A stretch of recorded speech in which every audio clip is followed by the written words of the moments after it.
This is really one of my favorite things to teach in missionary orientation training because it's it's where the relationship and the ministry starts, right? So you have this call, but you have to invite other people into this call. And then you get these lifelong relationships and interactions that you have with other people that would not have been possible otherwise. And so we're really excited to give you the MOT Express version of missionary orientation training with fundraising. But it's also been a challenge for Greg and me. So I'll teach the 2 sessions today, and Greg will teach the 2 sessions on Thursday. But it's been a challenge to think how we typically train face to face. You want people to meet face to face, to give, to commit face to face. And then to think that you were around the world during a pandemic. How do you raise money? So we thought about that, and we're going to do the best we can to help you out. So I want to start first, before we dive into the techniques of fundraising. The first thing we need to do is think through the mindset of fundraising. We have to think through our minds, get our minds right. So I want you to tell me what comes to mind.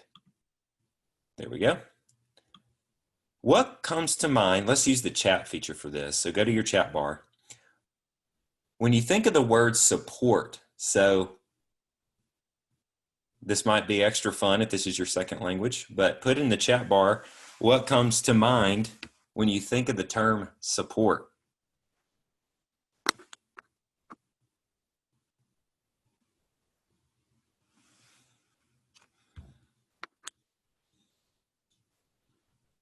And Allie and Madison, feel free to hop in on the chat feature here.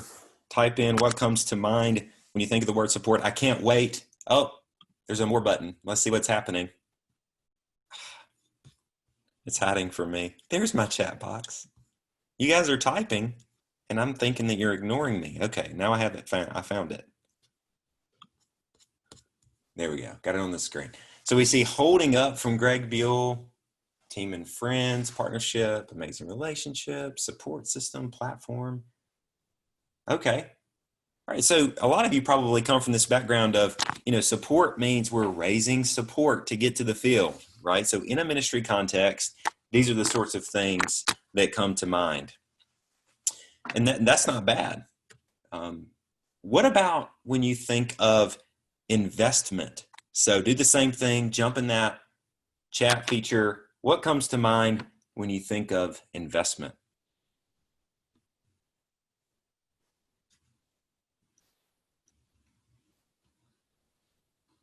So it's worth something from Fernando. Becky says growing and increasing. ROI from Greg, return on investment, long-term return.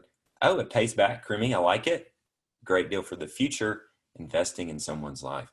So the first mindset thing that we want to cover in this training, and yes, prayer and money. Thank you, Draghi. The first thing that we want to touch base on from a vocabulary perspective, you're going to hear us talk more about investment than support.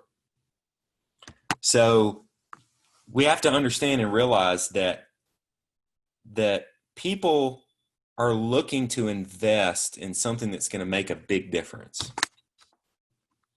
So support sometimes can mean short term.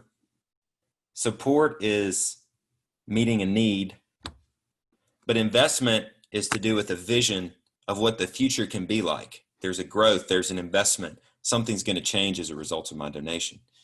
Greg and I were on a major donor call back in March. So you can imagine as 2 guys that think about fundraising all day, every day, when the economy is going down and a pandemic is spreading, you're thinking, oh my goodness, how are we going to raise the money? Oh Lord, how are we going to raise the money? So we got this invitation to a Zoom call like this, where there were 4 major donors, meaning they give tens of thousands of dollars away every year. And the question was asked, hey, we're in a pandemic, the stock market is down. Are you going to give right now? And one of the guys said, whenever there's a stock market, whenever it goes down, we have an opportunity in investments, because he worked in investment banking, to make a lot of money. Like we can actually do really well in this time. So the question for me as a donor is, what is the better investment? So if I invest in what Crimy's doing, what's the kingdom return on investment of that? Are people going to come to Christ? Or students going to hear about Jesus for the first time, or whatever? As compared to this Christian saying, I could invest in the stock market, and I could, if there's not something good to give to now, I can make a big difference later, because these are believers and want to have money to invest in things. So think about that. Investment. So we're going to walk you through that. But we know coming into fundraising training, guys, that we all feel differently about it. So here's a chart that illustrates the different views. This is from Scott Morton, the view of fund development.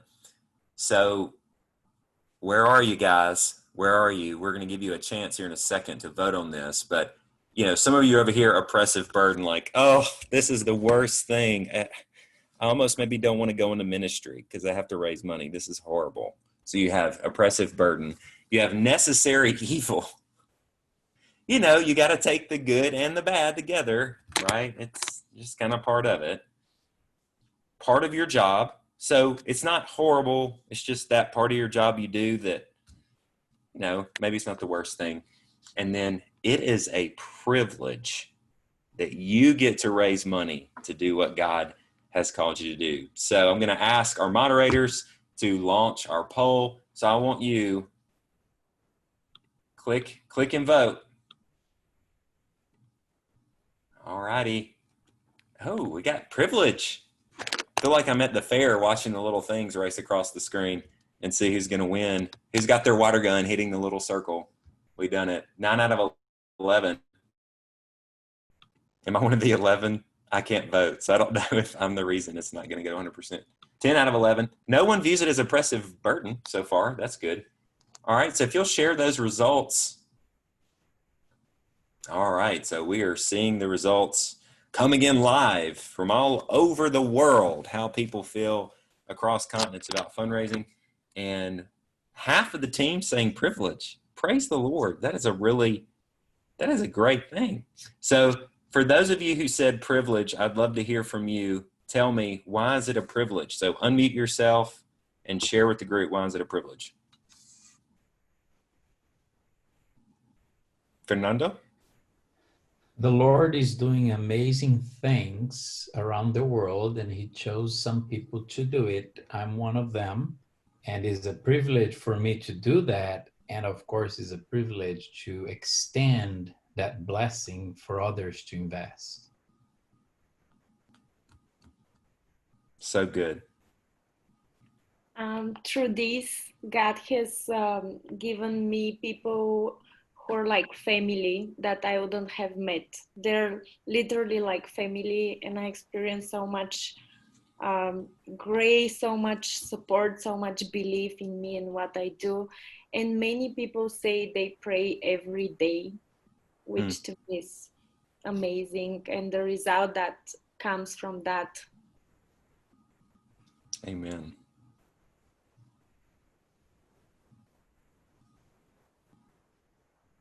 One more person want to share? Why is it a privilege?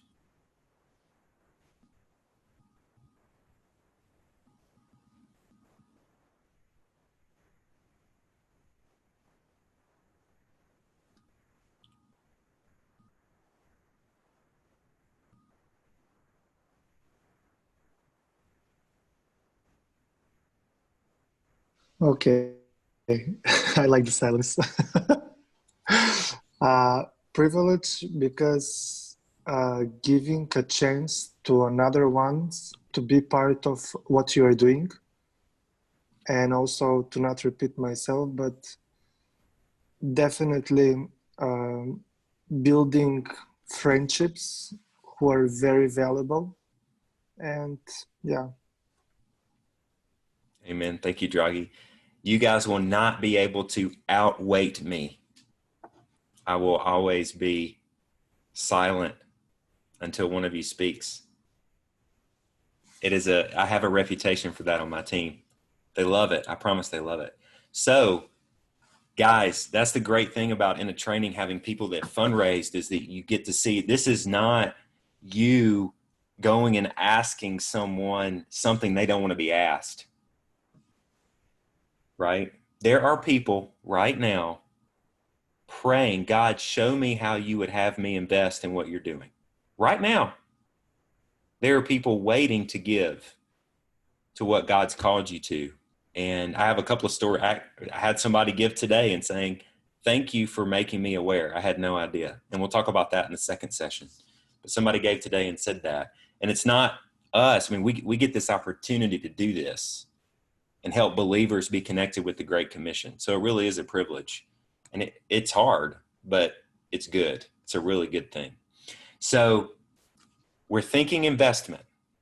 We're hoping that by the end of our training together, we're embracing fundraising as a privilege of what we get to do.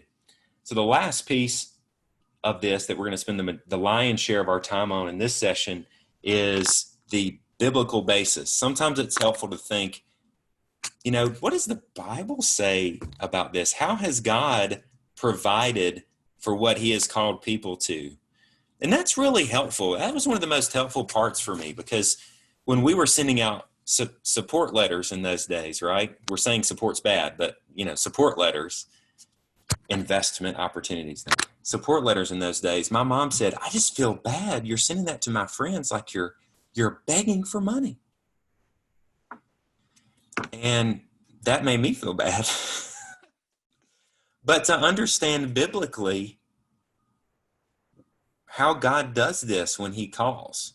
So what we're going to do now is we're going to look to God's word, and we're going to put you in breakout rooms, and you're going to see this. You'll see 3 different scriptures. Each group will look at one. So your Zoom room will be named your scripture. So some of you will be in Nehemiah 2. Some of you will be in 1 Kings 17. Some of you will be in Philippians 4. So you'll have your scripture. So focus on your scripture. You'll be in groups of 3. And you want to read that together quickly, because you're not going to have a lot of time. And you'll create 2 columns. God's responsibility. So here's what God does when he calls people to be a part of what he's doing in the world. Here's what I need to do in response. So in Nehemiah, you'll see God working, and you'll see what Nehemiah has to do to pull it off. In 1 Kings 17, you'll see Elijah's, God's working, God's providing. How is God providing? How is Elijah? What does he have to do? And the same thing for Paul as he's writing to the Philippians and describing what his ministry's been like. So you'll read it together. You'll put some things for what you see God do.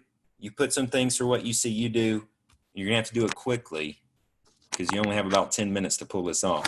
But you're a smart group. I have no doubt you can do it. So let's invite everybody to breakout rooms. We'll see you back in 10 minutes. Do you want them to pick one representative to share from their group too? You know, Emily, that is such a good idea. Thank you for kindly reminding me of that. Even though it's in my notes, I missed it. And make sure when you see that inviting you back, oh no, the breakout room's over. Make sure you know who's going to talk to us when we get back in the big group. Thank you, Emily.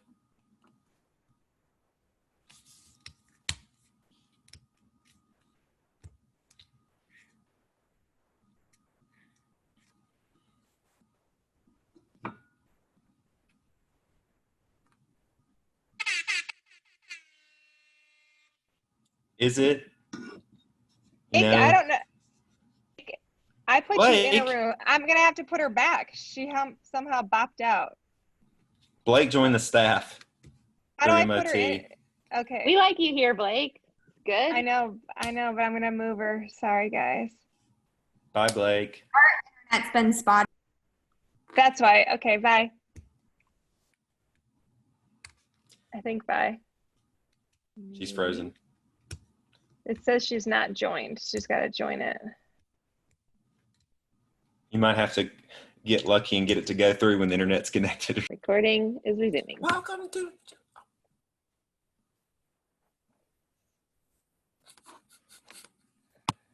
Misbehaving. I'm such a bad influence.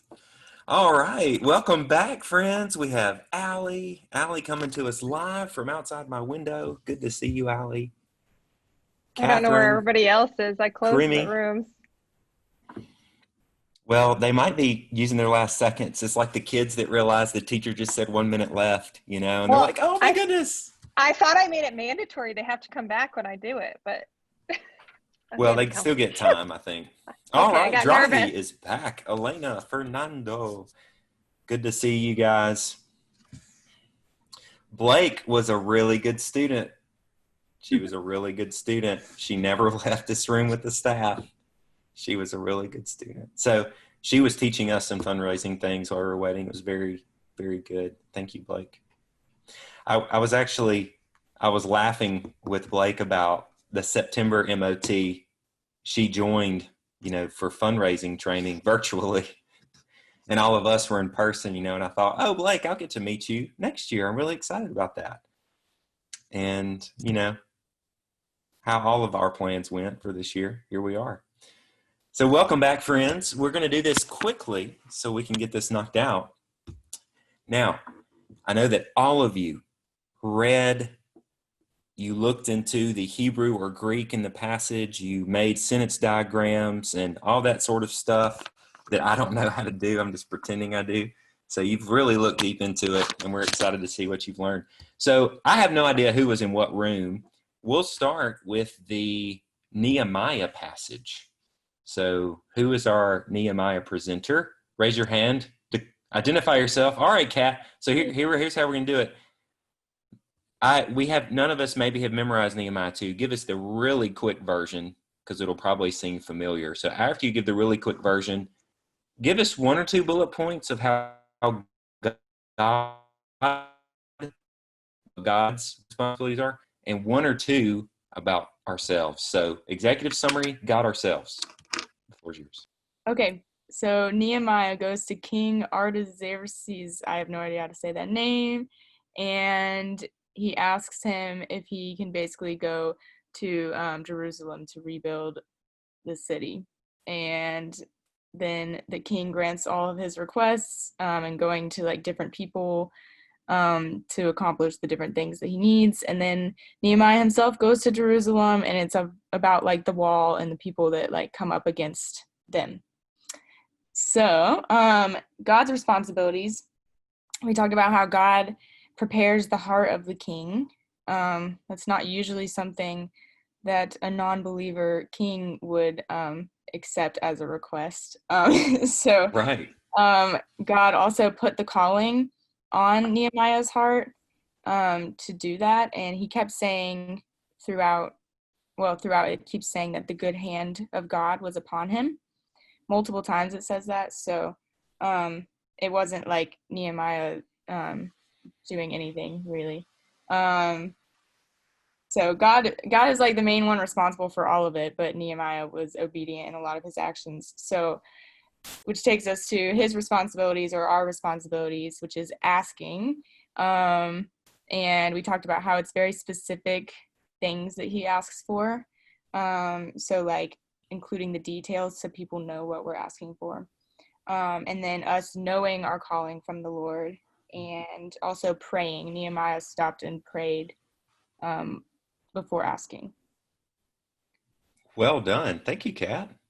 Thank you. So who was your group? Cremy and Allie. All right. Good job, guys.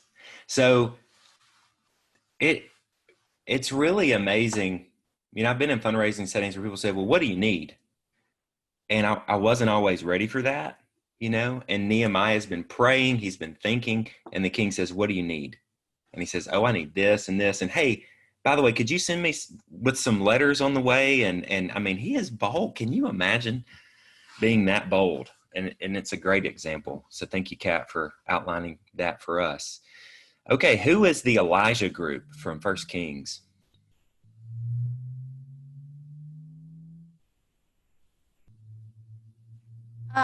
Me and Alexander. Yeah, I just want to make sure I said that right. Me and Alexander were. All right, Madison. So do you want me to give like a little background? Yeah, same format. Executive summary and those couple of bullet points. Okay, perfect. So basically, God was sending Elijah, and God was sending Elijah through let me make sure I get these words right because I got them mixed up. First, he sent him to the Kerith Raven. I hope I said that right. And so God's responsibilities that we kind of broke it down to was God is going to provide, and then also God is going to redirect. And I thought that was kind of cool because, as we know, like not everything always just goes perfectly or flows perfectly or anything like that, especially in missions. And then my responsibility would be to trust and just go. So we broke it down in a couple of different verses, starting off with 2 and 3. It says, "Then the word of the Lord came to Elijah, leave here, turn eastward and hide in the Kerith Raven, east of the Jordan.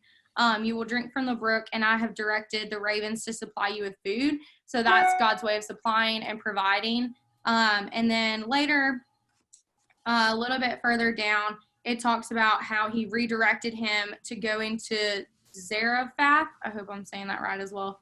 Hey, just say it with confidence. You got it. Perfect. None of us know either, so you're good. So he redirected him, and as we know, I think a lot of things like that, especially we can relate that to COVID right now. Like we have missionaries that are being sent back home, or missionaries that are stuck where they are, and different stuff like that.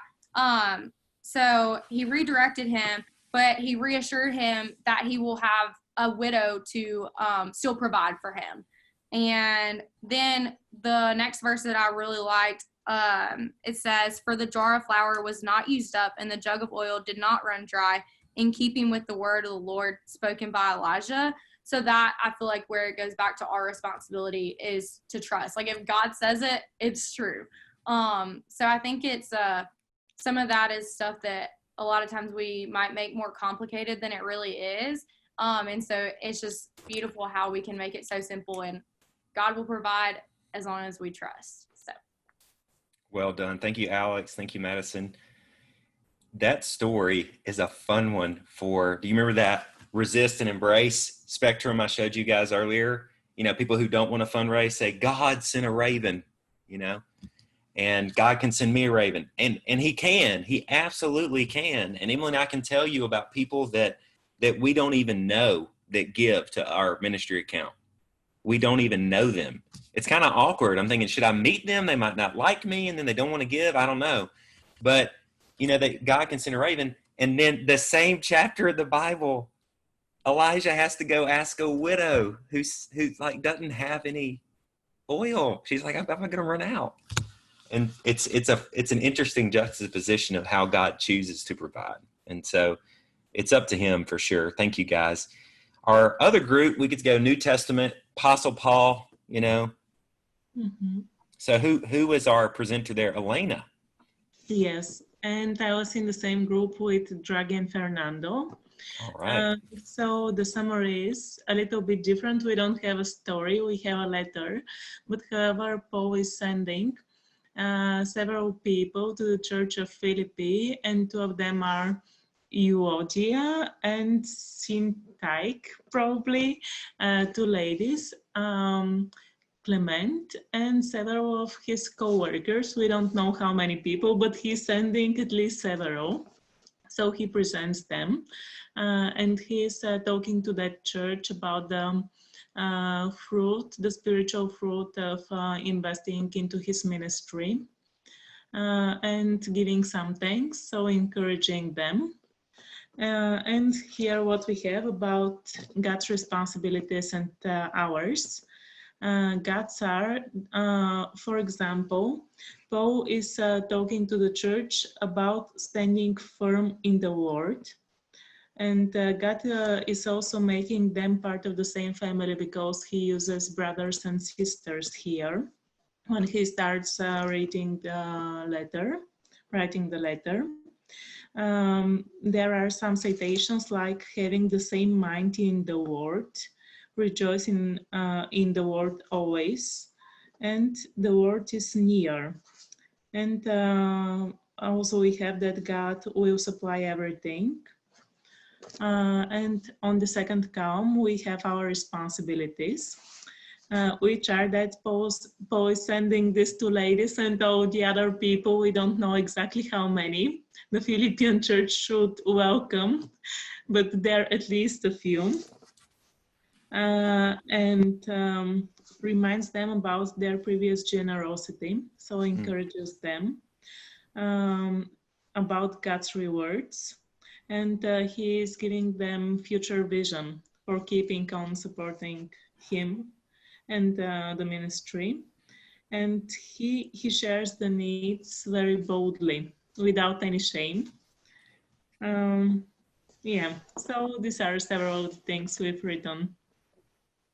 Really good. Thank you, Elena. And, you know, I love the example of Paul. We get to see his fundraising letters, right? You know, we get to see his donor communication with the churches and how he's communicating. We also see, you know, Philippians 4:13. We love Philippians 4:13, right? I can do all things through Christ who strengthens me. The context of that verse isn't an American football game, right? The context of the verse is that he's had plenty and he's had nothing. He's eaten, he's been hungry, but he's learned contentment because you know, I can do anything through Christ who strengthens me. So it's a great fundraising reminder that we're going to put the vision out there. We're going to trust God to supply his riches and glory in Christ Jesus. And we're going to be content with what he chooses to give. It's hard. All right. Thank you, guys. Well done. I would like for all of you to give yourselves a round of applause. Everybody, applause. There you go. All right. There's a lot of applause. That's a standing ovation. I think if everybody does it, that counts as a standing ovation. So well done. I will show you this slide as a closing summary.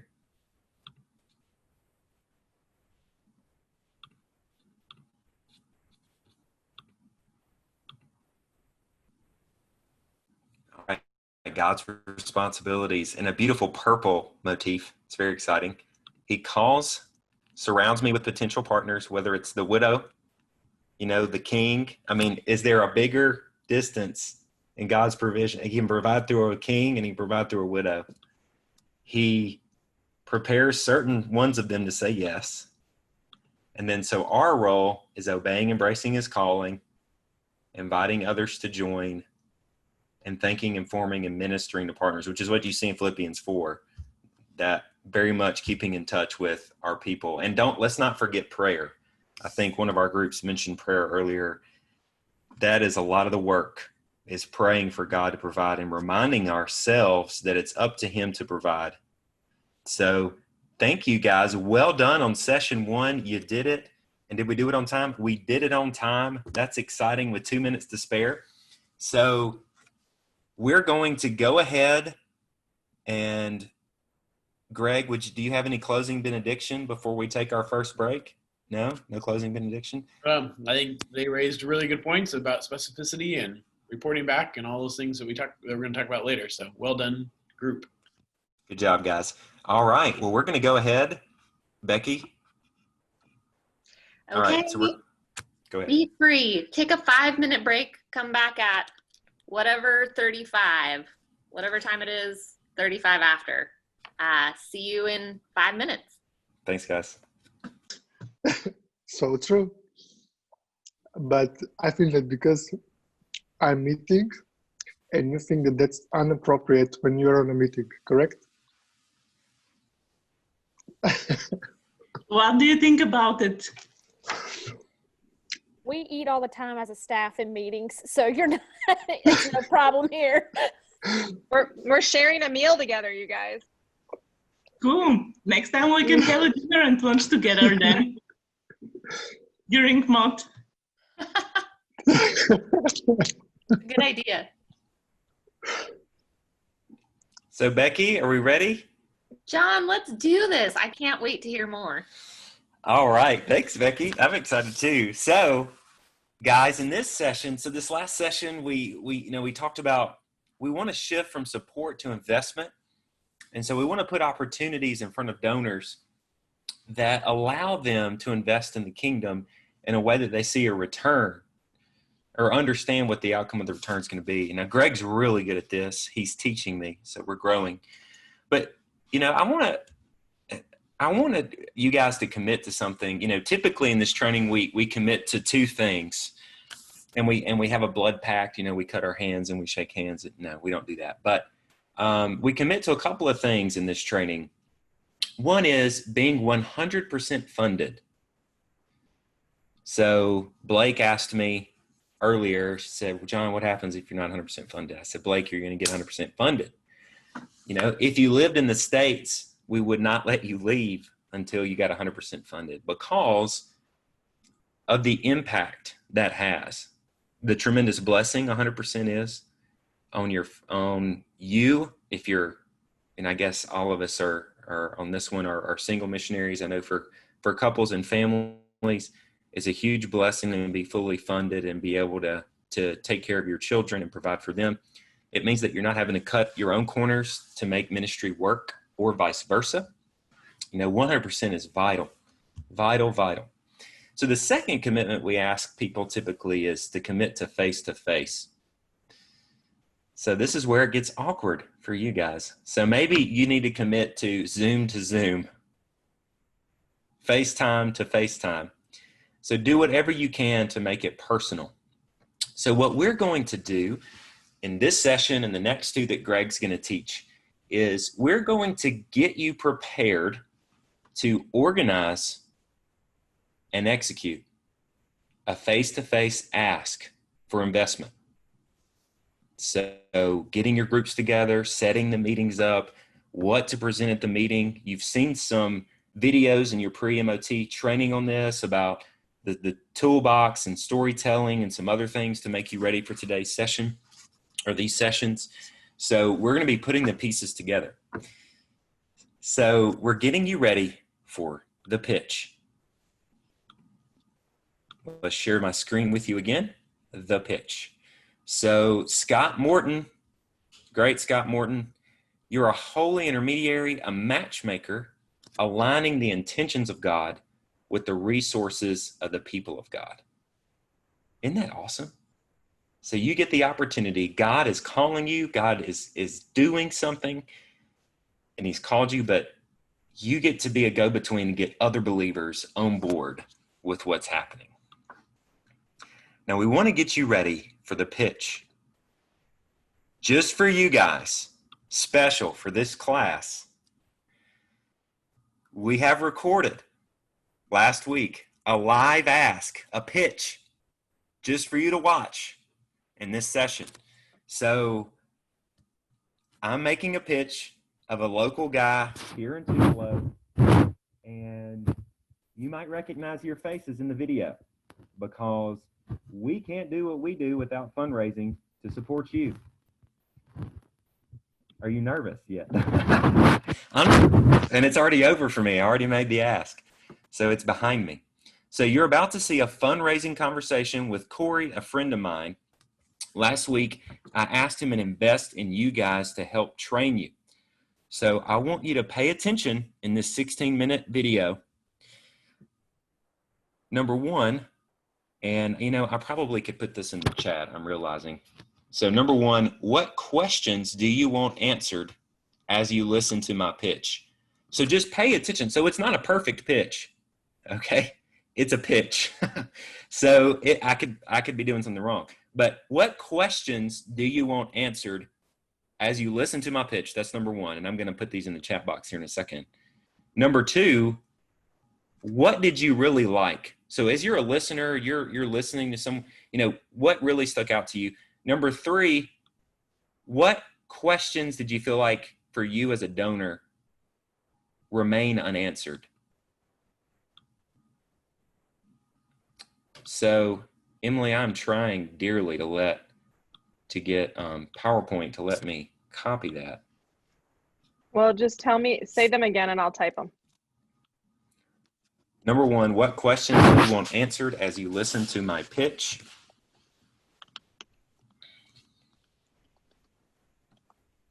Okay. Let's say number two is, what do you like about the conversation? Okay. And why don't we just do those, because it feels a little redundant the way I have it written. So. Okay. Also, be careful. Something you're doing with your voice is muffling you all of a sudden. I wonder if it's my beard. I don't know. It's interesting. So no donors were harmed in the making of this video, I will say. No donors were harmed in the making of this. I was looking to see if I missed anything. The last thing I'll add before we switch over to that is he did not come to this meeting, as we would say in English, cold. So imagine that you have sent him a message, this whole process we're about to teach you. You've set up a meeting. He knows, number one, you're going to ask for money. He knows that. He knows a little bit about your ministry. He knows you. So that's all already happened. All you're seeing is the face-to-face part of this interaction. So I'm going to share my screen again, and we're going to watch. Against my better judgment, I'm going to let you guys see this. Okay.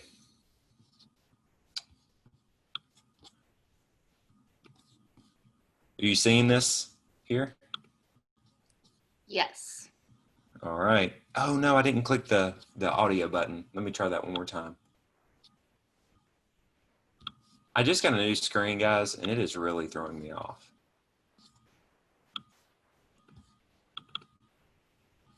Okay. Becky, I will let you give me a thumbs up on audio and everything being okay once it starts. Hey, Corey, thanks for joining me today, man. Oh, thanks for inviting me. Looking forward to it. Yeah, man. So, as you and I talked on the phone when we were setting up this meeting and talked before, and, we just wanted to share something that I'm really excited about. And, when I thought about what this opportunity specifically was, I thought of you. So I appreciate you taking time out of your busy day, being willing to meet via Zoom in this crazy environment that we're in currently. So thank you again for your time. Yeah. I'm looking forward to hearing about what the opportunity you're talking about. Yeah. So I'm going to share my screen. If you'll just make sure that you're seeing the full screen version and not my notes version. Yes, sir. Right. Okay. So I've been practicing that a lot, Corey, hoping that it would go as it was supposed to. But okay. So I think I have us here ready to roll. So you see here an opportunity to bring college students to Christ in Bulgaria. So this is Draghi. This is one of our new missionaries that's joining Global Outreach. He came to know Christ several years ago and has been working with, he's from Macedonia, is going to be working in Bulgaria. And one of the things that we've learned being a part of Global Outreach and missions for years, that missionary orientation training is key. So successful onboarding into and support from Global Outreach will ensure Draghi and his three teammates, Krimi, Alex, and Elena, can bring college students to Christ in Bulgaria. So I actually have pictures of them for you to see here. So these are our missionaries that are joining the Global Outreach family. You'll see Draghi and Krimi, Alex, and Elena. So actually to emphasize the point of how successful onboarding and support from an organization can make the difference, I want to share a couple of stories with you, if you're okay with that. Yeah, I'm good. All right, so I first want to tell the story of James and Susan. So we'll go to this slide here. James and Susan felt called to Zambia. So here you'll see Zambia is in the southern part of Africa, and they felt called specifically to Ndola. So that's the northern part of Zambia there. So they had a connection, as many people who feel called to the mission field do. They have a connection with through a short-term team. They met a local pastor. They were excited to go and work there. And as they were getting ready to move, they connected with Global Outreach. So they came through our mission orientation training. And in that process, we were helping them develop, clarity of vision. What's God calling you to? What are you good at? Who are you going to work with? Getting them to examine themselves and their partners and the place that they were going to. And through that vision process, they realized, man, although we love that local pastor, it's really not a good fit for us. It's not going to be a good use of our talents and our gifts. And so the good news is we were able to connect them with a really good opportunity at Faith Children's Village in Kitwe. So I actually had the opportunity to go in 2017. This is a picture from Faith Children's Village in Kitwe. And it's a children's home where orphans have come from local communities. It's church-based, a children's home. And James and Susan, having a background in agriculture, were able to start a sustainable agricultural program, meaning not only are orphans being fed, But these orphans are learning that one day when they have their family, they have the ability to farm and provide for their family. So as a result of connecting with Go, we help them vet their vision. We were able to train them appropriately and make connections that proved fruitful. So they landed in the right ministry, and instead of being maybe in a wrong spot or making mistakes and that sort of thing. So you have orphans in Uganda, in Zambia, that have food and a way to provide for their families because of an organization that came alongside missionaries. So that's the story of James and Susan. Now, I want to share one more story with you. All right. And this is the story of Helen. So this is the not so good story. So Helen left Virginia fresh out of high school. And this is a real story. I've changed the missionary's name to protect privacy, but she left Virginia out of high school and wanted to go to Uganda. And she encountered children just like this in Uganda who had food security issues, suffered from malnutrition, and she started a feeding program. And that feeding program had a great impact. But she got to a point where she said, you know what? I realized that they need medical care here, so I'm going to start a clinic. The problem with that is that she had no medical training. And unfortunately for the children and for her, she didn't have an organization helping vet the vision. She didn't have an organization making sure she had the training she needed and holding her accountable and asking the tough questions. And so she started this clinic, and after a couple of years of running this clinic and treating patients with no medical training, a couple of the children died. And those families filed lawsuits. And if you just Google this in Uganda, you'll find this story. But it was a tragic story of really good intentions, really good heart, clear call from God, not paired with accountability and onboarding from a missions organization that proved fatal and hurtful for the very people that she was called to serve. So somebody with good intentions that went awry because they didn't have the support from an organization. Yeah. If you look at the data, 74% of the reasons for missionary loss, so missionaries coming off the field, could be addressed and corrected by more adequate and appropriate pre-field training. So though we are tempted in the Christian life to say, hey, I feel called, I'm going, it's so important to slow down and walk with people who can support you and make sure you can live out God's call and have fruitful ministry. Like we're talking about in Bulgaria, you have people that are ready to serve, that know the language and the culture, but they need an organization with them to help them do it well for the long term. What questions do you have so far as you listen? I still just taking it in right there. Kind of listening in so far. I kind of have a little bit familiar with what you guys do in global outreach as we support a child, right? But this is almost a different take on anything that I know about you guys. So right now, just kind of taking it in and listening to what you're saying and learning really a different aspect. I may have more questions as you continue. Sure. Yeah, and you bring up a really good point, Corey, because often people come to Global the way you did, through supporting a missionary or sponsoring a child through one of the missionary programs, and that's the aspect they know, and they don't realize all that happens behind the scenes to ensure that fruit can happen on the field, right? So and you being a guy who, you work in leadership development, you understand the value of, hey, you have people that mean well, but they need development and support and accountability to make sure that they're achieving the goal that they've set. Yeah. So just trying to understand here is when you give to global outreach, is there like two different ways, two different avenues to give? So we give, like we've sponsored a child. This is just a different avenue, or is it kind of all in one little pool there? Yeah, good question. The way we think about it is you have the missionary projects and funds like child sponsorship or any sort of special thing you want to do through a missionary. And you have global outreach, which is the backbone of all of that. Gotcha.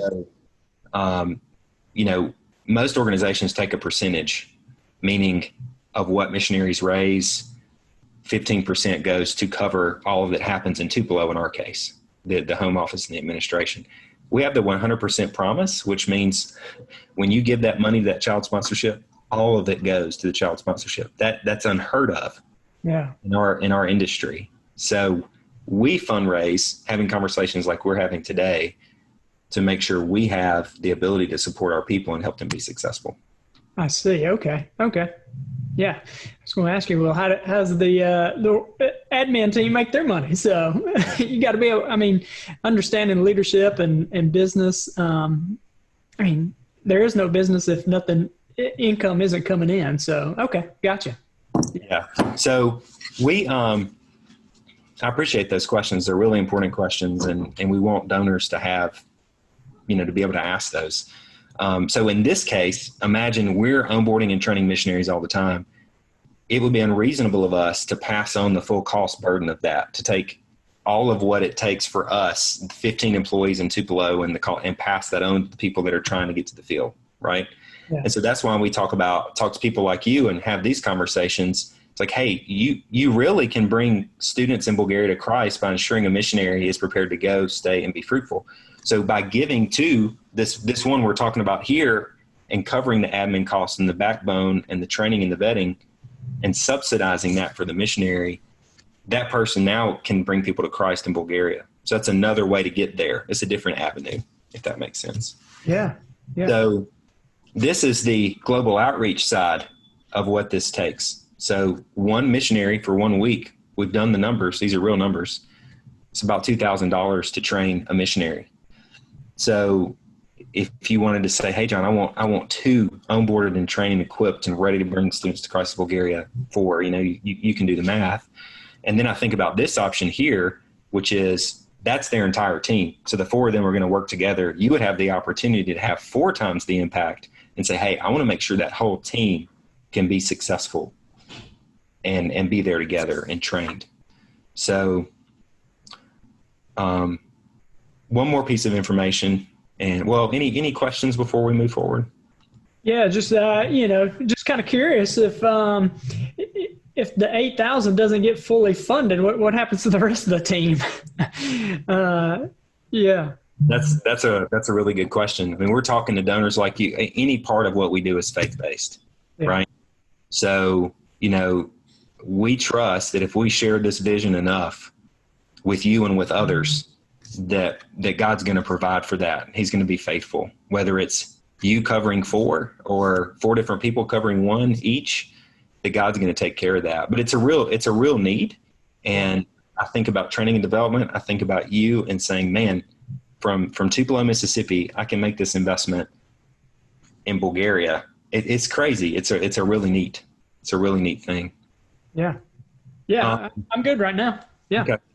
So the question, there is a sense of urgency. We're actually in the middle of the onboarding process right now. So June 25th, 2 weeks from today, we are wanting to wrap this up and appoint them as missionaries and launch them. So that's 2 weeks from today, realizing that's a quick timeline and quick turnaround. But the question is, would you prayerfully consider giving to help a missionary on board in the fruitful ministry of bringing students to Christ? Yeah, that's a short time frame right there, John. I definitely would love to help. So is it one of those things where just any amount would help, or is 2,000 like a required minimum, or? Sure. That's a really good question. Well, a couple of things. One is, obviously, I know you need to talk to Kim and you guys need to pray through this. Yeah. So that's one. 2, yes, any amount obviously helps. We just wanted to get some guidelines, say, hey, here's really what it costs. And I don't know what you can do, but if you could pray through that, or God puts a different amount on your heart, we want you to be able to act in whatever God lays on your heart. Yeah. Well, I definitely see the need. And definitely, like I said, it is a short time frame, but that is something, would like to pray with Kim about and see really what it is God has on our heart, because who knows? He may have us fund the full 8, who knows? You don't want to limit what God can do. So I think we definitely would like to help out in some way. Don't know what that way looks like yet, but would like to pray about it and talk with my wife to see where we go from there. I think is kind of what I like to do right now. Yeah.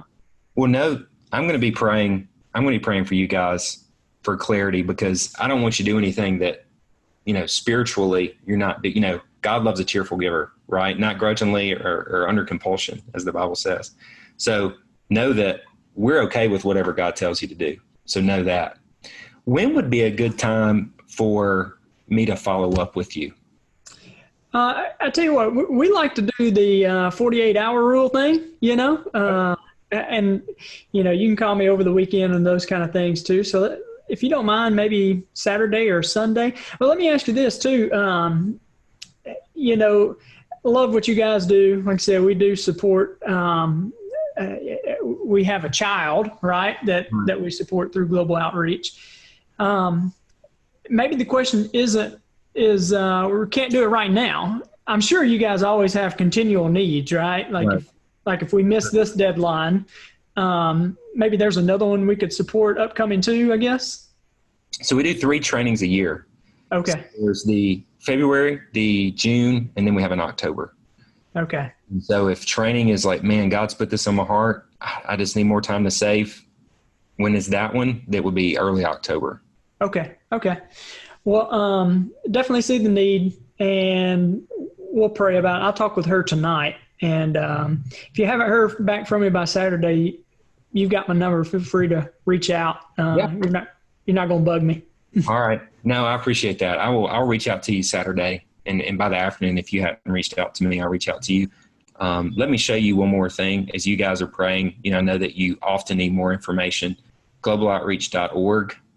And then you can click on About, and the page it'll take you to, actually, I will show you. So let me do a screen share.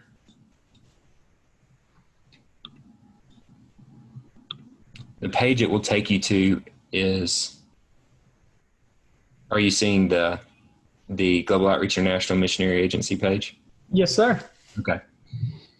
The Global Outreach International Missionary Agency. So it'll just tell you more about what we do and how we care and how we partner and numbers and all that sort of thing. And then there's a giving option there where you can actually give online via credit card or bank transfer. You can write a check. So we won't worry about all that now. I just wanted you, if you thought, man, I'd like to look at more information about that, you would just have that information at your fingertips. So you know. Okay, awesome. We'll check it out. I'll make sure to show Kim that. Like I said, she's familiar too with the other side, but not so much this side. So we'll take a look at that. Well, man, thank you for your time today. I will call you on Saturday. All right, John. I appreciate it. Thank you, man.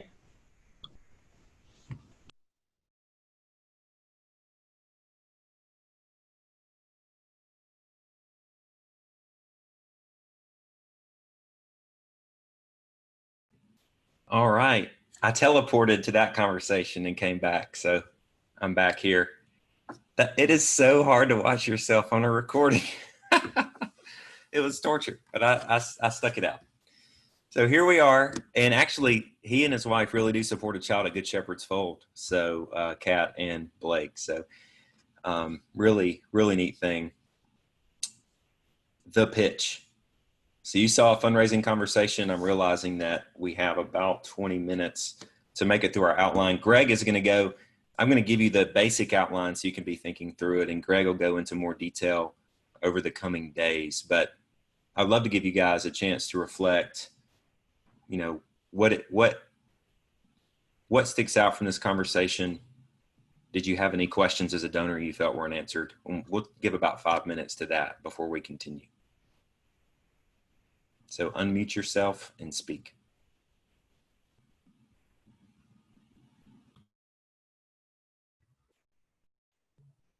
All right, Fernando. I was not sure if the money you're raising is for the training itself, so people could come and get the training, or if it was what was exactly the $2,000. I mean, you said about the training, you said about $8,000 if it's for the whole team to get trained. What means that get trained? The package of launching them out. Yes, that's a great question. I actually sent it to another guy for feedback because that's we really need to be doing this to do our job, right? And he had the same question. He's like, so when you say training, like give me the bullet points, what's covered? What am I giving to at that 2,000? So Good feedback, Fernando.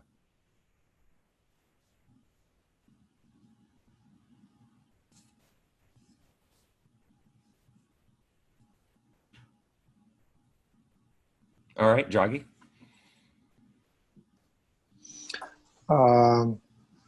When it comes to the point of the challenge, to the ministry partners to come, to become part of your team of ministry partners,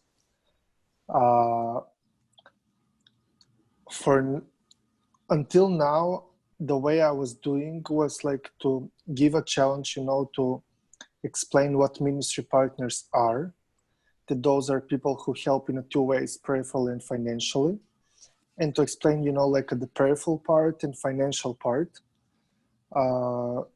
And here I think that like was not set this kind of way. It was like just for the financial part. Right. That's a really good observation.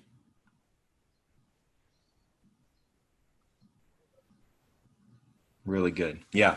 And we'll get to how to make the ask and how to organize that. My intention was for that to be 10 minutes long. My presentation part was like 7.5 or 8. And Corey just had a lot of it was a genuine conversation. He had a lot of questions. So it's certainly not all inclusive, and always invite people to pray, right? But that might be a different section of that conversation, but it's not wrong if you do it there. Why don't we, maybe as we go through the outline, those specific points, you could use the things you've been reflecting about to ask questions. So the basic premise of this was, and Greg, help me, I'm realizing you're not seeing my PowerPoint anymore. Let me put it back up there. The basic premise was, the outline was, I want to give a vision. So the vision is, and I'm sorry if I didn't even get all of your ministry details correct, but the idea was generally that, right? But we want to see students come to Christ in Bulgaria. So we have our vision. I shared a couple of case studies, if you will. So the really good example of, hey, this couple was fruitful in ministry because they had an organization in partnership. Hey, this person was not fruitful. And then the ask. So that's the general outline of how it went. So let's jump into the vision. And Greg, I'm having a tough time managing all my screens here, trying to get where I can see you guys. So if you guys were to raise your hand, I won't see you because I'm looking at my notes here. Vision: bring students to Christ in Bulgaria. How? Successful onboarding and support. So I'm trying to make the connection for how giving to global outreach helps the missionary accomplish that thing that they're doing on the field. One of the videos that you should have watched before mission orientation training would have had a session on vision in it. And do any of you off the top of your head have your vision or mission statement ready to share with us by chance? Draghi, all right.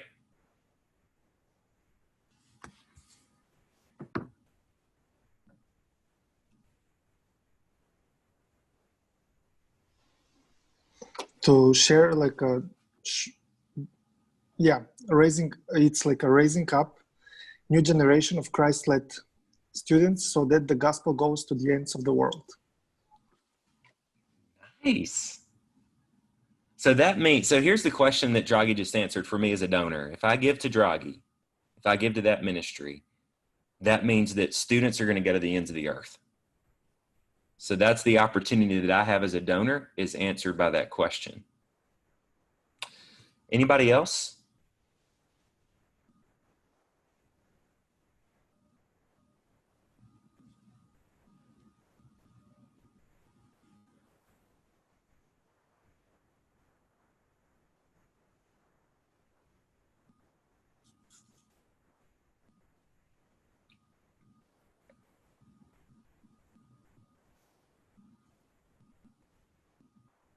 Fernando, share with us.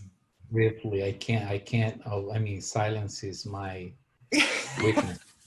The vision and what I would share briefly is to empower and train leaders to reach the unreached, to plant churches. very clear, when I give to Fernando, that means that the unreached are getting reached, right? That leaders are being empowered. So something that Emily and I, and Greg has better information on the language around it and making that language accessible to everyone and not using language that's churchy language or but the churchy version of mine and Emily's working in missionary care was empowering followers of Christ to thrive on mission with him. So that was probably 3 or 4 years ago. We were just trying to get people a way that they knew if we give to John and Emily who are working in missionary care, that means missionaries are a bright light for Jesus. So we were helping missionaries thrive on what they're doing. So, and then we answered the question, the successful onboarding support is how we're going to pull that off. So I won't dwell too much there, but guys, be working, because a donor's going to say, so what do you do? They don't really mean that. That's not what they mean. What they mean is what happens as a result of what you do. So ask yourself a different question. Not what do I do? Oh, I teach school to missionary kids. Well, that's true. That's more of the how.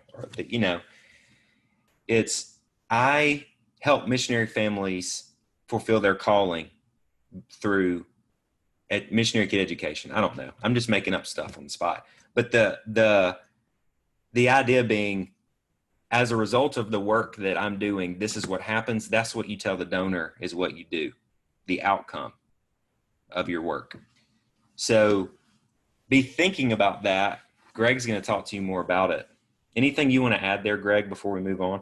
Yeah, the only thing that I'll cover in my presentation I'll add here is you want to leave a role for the donor. So what can the donor step in? We will talk about things like, to get from point A to point B, what needs to happen. So if I'm at point A right now, what do I need the donor to do to get me to point B? So John's vision of bringing students to Christ in Bulgaria, we need somebody to help give to Global Outreach to pay for that training and onboarding support. So make sure that the donor has a role when you share your vision, and it's not just about what you do, but it invites the donor to be part of that. Great, Greg. Thank you. Case studies. James and Susan, yay! Helen, boo, boo Helen, poor Helen. No, I don't mean that. I'm only saying that because Helen's not a real person, okay? So I'm not going to boo a real missionary. The real thing is what Greg is saying here, the opportunity for the donor, is that originally I had those stories in reverse. I had bad story first, good story second. And Greg said, hey, flip that around, because you want to leave room for the donor to make a difference.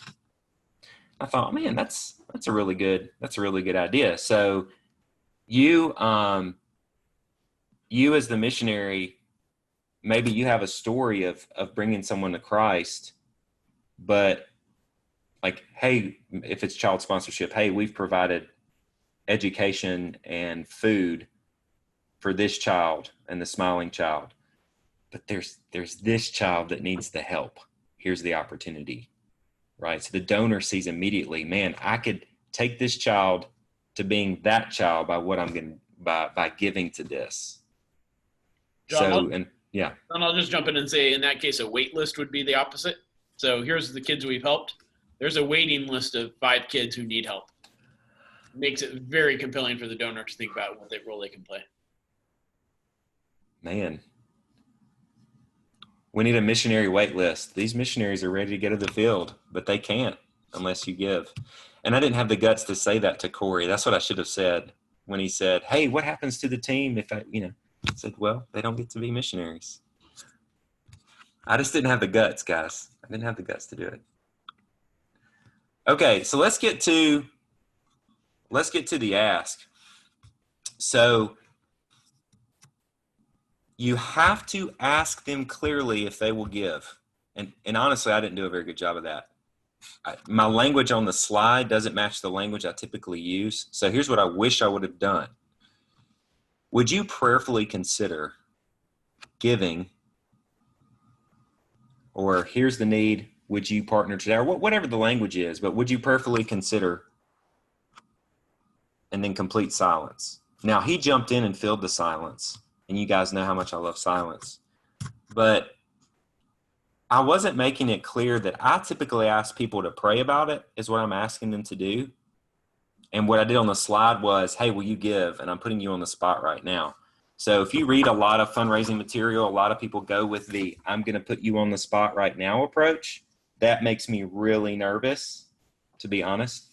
I'm growing in that. And so mine is, hey, would you and Kim pray through being one of these donors that gets these missionaries to the field? Awkward silence. He has a chance to respond. So we had a Romanian friend come through training. He said, John, but what donor would say they're not going to pray about it? I said, that's exactly the point. You know, that's the whole point. And then you're praying with them, alongside them to, so you guys saw that I made it sort of bite-sized. Those are big money amounts. That's real numbers.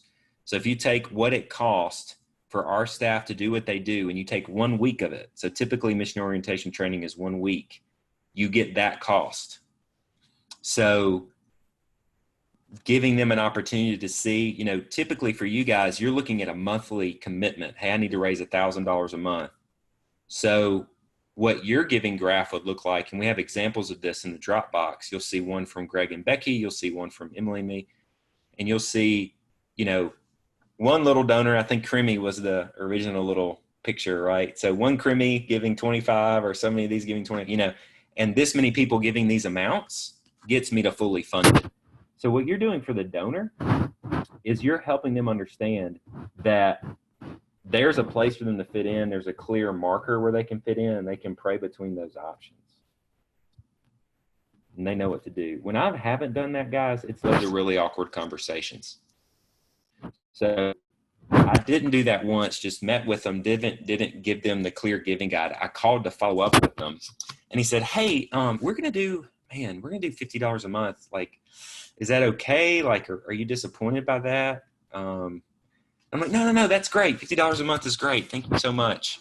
If I had just had my giving graph that had $50 a month on it, he would have felt a lot better about it. And $50 is our recommended minimum. So you might say, John, that's a lot. Well, it is. If it's too much, they'll pray and ask if they can do 25. But, you know, Greg has made it clear the psychology of this is, and they don't even want to be the bottom one. They want to be like the next to last one. So it might be a $75 or $100 is what they'll want to do. So aim high with your ranges. And if people want to self-select down, that's fine, but you give them a good opportunity. And you need a deadline. So our deadline was your last Thursday of training. So it's a real deadline. There was almost too much urgency for Corey. I mean, he was like, whoa, John, you're asking for $2,000 in 2 weeks. Wow, that is hard. You know, for you, the question for Kat, I think, would be the only one that fits this example. But, you know, well, Kat, when do I need to give by, or when are you leaving for the field? You know, our answer was always, hey, and we were fundraising in the fall, so like August, September, October. You know, hey, we're going to leave January 1st for the field. We need to be fully funded by then, you know. Well, when do I start giving? Well, you need to start giving now, because Global Outreach has to see months of that support coming in before they let us go to the field. So you're creating this urgency around, man, this is really important. And if we don't get there and do this thing, the college students aren't going to know Christ. So it's a really important aspect. So money ranges, clear deadline, you got to create the sense of urgency, not just like, oh, I'll get to the field whenever, you know, maybe 2 or 3 years, you know, no one's going to give to that. So you have to have a real goal, real ranges, real urgency. Follow up. Always hold the keys to follow up. Always hold the keys to follow up. So Corey's like, I'm going to text you, or I'm going to call you. And what was my answer? I will call you Saturday. Always hold follow up. Always, always, always. So even if they say, I'm going to go online tonight and give, you say, thank you so much. I'll follow up with you in the next couple of days to see if you have any questions. John, I'm mailing the check right now. Oh, praise the Lord. I'm going to follow up with you in a couple of days. You know, John, I just gave online. Thank you so much. I'm going to follow, like always hold follow up, because if you don't, and they said they were going to call you Saturday and they don't call you Saturday, and then 1 week goes by, and then 2 weeks goes by, and then 3 weeks go by. You feel awkward. They've forgotten completely. You see each other at church. Then it's super awkward because they're avoiding you at church because they didn't have, And so don't do that. Keep follow up, keep following up, keep following up, keep following up. So I'm realizing that I'm getting near the end of my time here, but in upcoming sessions, vision, how do I develop one? So we've already pressed on that a little bit. And John, I love the meeting. How do I get to one of those? So I will pause there and reserve our remaining couple of minutes for any questions you may have or other observations about the pitch. I have one question. Sure, Alex. I don't know if my question is for now, but like when we was raising up like support, and after we're gonna ask the people to support us if they gonna say yes or no. After that, we ask them for contacts to give us.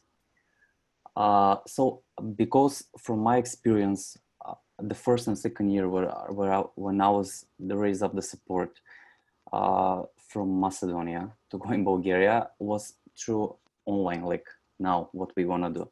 So it is a little like we're gonna ask the people to support us, and they gonna say like maybe that they gonna give the answer later. So after that, it's very difficult to connect with the people, to speak with them, because they're in the United States, we are in Macedonia, to ask for the contact. So do you think that if we're gonna ask them in the same moment, can you think about the contacts that they're gonna make confusion about them, that we ask one thing, other thing? I don't know if you understand. Yeah, I do understand your question. My preference is to try to focus on one thing at a time. Even the prayer thing that Draghi was talking about.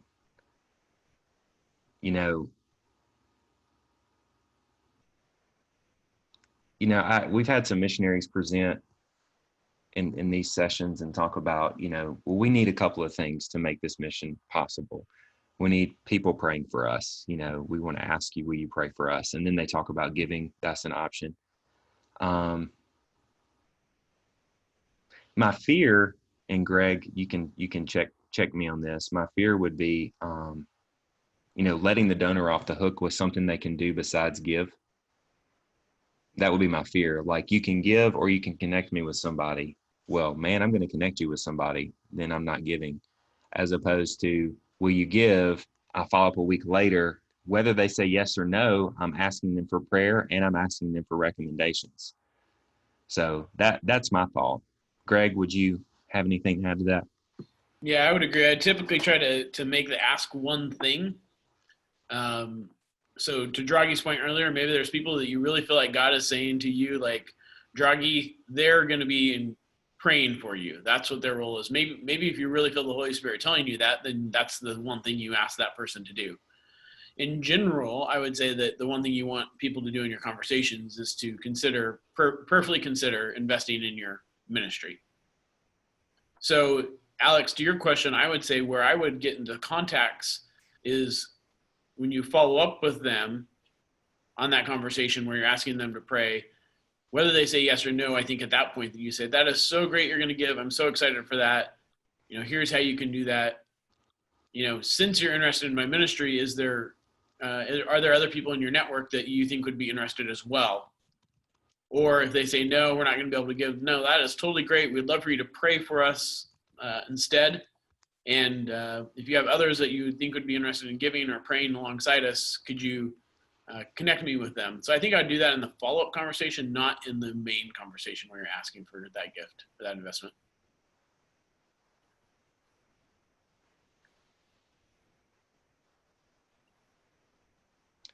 So on Thursday, you guys will have more time to ask questions. Greg has less slides than I have, so he wants to work through. Some of you guys have experience fundraising. My hope would be, at the very least, from the second session today, that you have a template you can use for a Zoom ask. Essentially, hey, I'm going to make a PowerPoint. I have my vision I put out front, the how, a couple of case studies, pictures with eyes and faces and smiles and that are emotionally engaging, a way for a donor to give, all those sorts of things, the urgency, all that is there.